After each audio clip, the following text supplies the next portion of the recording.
वर्धा जिले में नकली सोयाबीन बीज बेचकर किसानों और शासन के साथ कथित धोखाधड़ी करने के मामले में पहली एफआईआर दर्ज की गई। देवली पुलिस ने जालना स्थित ब्रूस्ट प्लांट जेक्सटिन प्राइवेट लिमिटेड के प्रतिनिधित्व राहुल राम भाव पुनमेंग के खिलाफ मामला दर्ज किया।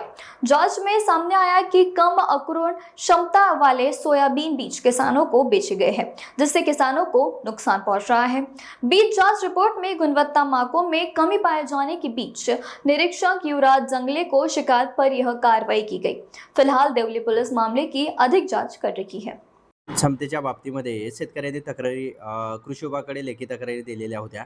लेखी तक्रारीच्या अनुषंगाने आपण उपविभागीय कृषी अधिकारी वर्धा हिंगणघाट आणि आर्वी यांच्या आदेशाली शासनाच्या समेत समिती गठीत करण्याचा निर्देश दिलेले आहे। 1 जुलैला आपल्या वर्धा जिल्ह्यामध्ये शेतकऱ्यांच्या तक्रारी प्राप्त झालेल्या होत्या। त्या अनुषंगाने 3 जुलैपासून आपण तपासणी सुरू केली। 7 ते 8 जुलैपर्यंत आपल्याकडे 305 तक्रारी शेतकऱ्यांनी लेखी दिलेल्या आहेत। त्या अनुषंगाने 200 पेक्षा जास्त शेतकऱ्यांच्या शेतामध्ये भेट देऊन आपण ते तपासणी एसडीओच्या कमिटीमार्फत दिलेली आहे।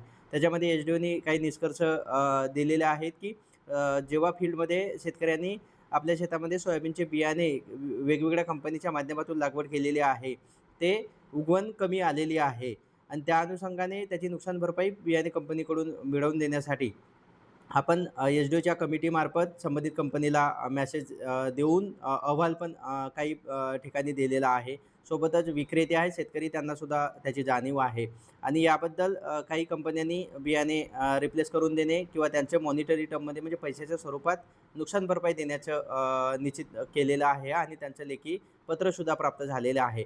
परंतु यामध्ये 186च्या जवळपास बूस्टर प्लांट जेनेटिक या सोयाबीन बियाणे कंपनीच्या माध्यमातून त्यांच्या लॉटचे काही तक्रारी होत्या आणि वर्धा जिल्ह्यामध्ये एकूण तक्रारीच्या पर्सेंटेजमध्ये या बूस्टर कंपनीच्या सर्वात जास्त तक्रारी आढळून आल्यामुळे आपण त्याचे यापूर्वी जे सॅम्पल बियाणे प्रयोगशाळेला टेस्टिंगसाठी पाठवले होते ते त्याचे सॅम्पलसुद्धा काही प्रमाणात फेल आलेले आहेत। त्याचा अहवालसुद्धा आपल्याला प्राप्त झालेला आहे। तो अहवाल आणि शेतकऱ्याच्या तक्रारी आणि एसडीओच्या निष्कर्षाच्या बेसिसवर आपण देवडी पोलीस स्टेशनला